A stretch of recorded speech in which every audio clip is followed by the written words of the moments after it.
అమ్మగారు శ్రీమతి చంద్రకళ సిస్టర్ సాక్షి చెప్తామని మనం చేశారు. అమ్మగారి ముందుకు వచ్చి సాక్షి తెలియదని మనం చేస్తాం.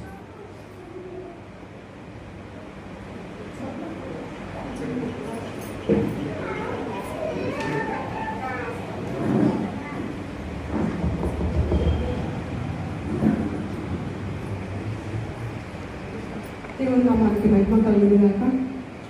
సంఘంలో అందరికీ నా హృదయపూర్వక వందనాలు చెల్లించుకుంటున్నాను.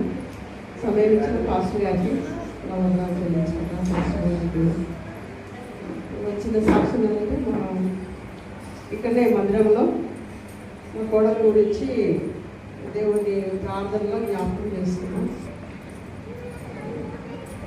ఆమె మా అన్న వాళ్ళ చిన్న బిడ్డ, మా అన్న చిన్న బిడ్డ అయితే అక్కడ కూడా ఆమె చాలా గర్వంగా ఉండేది. ఉదయకాలంలో లేట్గా లేచేది. ఇంకా మా దగ్గర కూడా మా అన్న బిడ్డనే కాబట్టి ఆమెకు భయం లేకుండా చాలా వరకు నిద్రపోయేది. నాకైతే చాలా భయం వేసేది, ఎందుకంటే దేవునికి ఇష్టంగా ఉండాలి కనుక కొద్దిగా లేస్తలేదని చెప్పి నేను చెప్పి చూసిన, ఇక వినలేదు. అట్లే పాస్టమ్మ గారు కూడా చెప్పిన.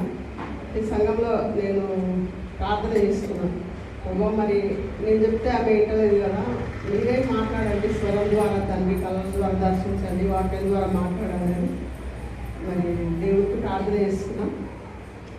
అయితే వారం కాకముందే ఆమెకు దేవుడు మాట్లాడాడు, నా కుమార్తె నీకు శుభం జరగబోతుంది అని చెప్పిండట. దేవుడు మాట్లాడాక ఫ్యాన్ గాలి వినబడుతుందంట. ఇక మరి ఆమెకు మంచిగా దేవుడి స్వరం వినబడ్డదంట. మెలకువలాగా ఉండి నిద్రలో ఉండి దేవుడు మాట్లాడినా అని ఆమెనే చెప్పింది. నాకు ఇట్లా దేవుడు మాట్లాడాడు అని అంటే నాకు చాలా సంతోషం అనిపించింది. దేవుడు మాట్లాడాడు, నా ప్రార్థన దేవుడు ఆలకించాడని మరి సంఘంలో దేవుడి కార్యం చేసాడు. అట్లాగే మరి ఆమె ఉదయకాలం లేవడానికి దేవుడు ఆమెకి ఒక చిన్న జాబ్ ఇచ్చిండు, మేలు చేసిండు దేవుడు. అకౌంటెంట్ జాబ్ కస్తూర్బా స్కూల్లో కాంట్రాక్ట్ జాబ్ కూడా వచ్చింది. మొన్ననే జాయిన్ అయ్యింది. ఇంకనే మన నడిపేదిగా. అయితే ఈ చిన్న సాక్ష్యం దేవుడు బలపరిచినందుకు, సంఘంలో చేసిన మేలు దేవుడి సంఘం ఎదుట పంచుకోవాలని మరి దేవుని సన్నిధిలో ఇచ్చిన అవకాశాన్ని బట్టి మేము కృతజ్ఞతలు దేవుని వందనాలు చెల్లించుకుంటున్నాను. మీకు అందరికీ నా హృదయపూర్వక వందనాలు. పాస్టర్ గారికి కృతజ్ఞత తెలియజేసుకుంటున్నాను. చిన్న సాక్ష్యాన్ని దేవుడు దీవించుకున్నాను.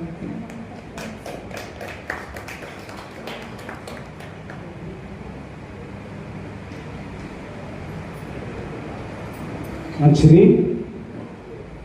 చక్కని సాక్ష్యాన్ని మనం విన్నాం.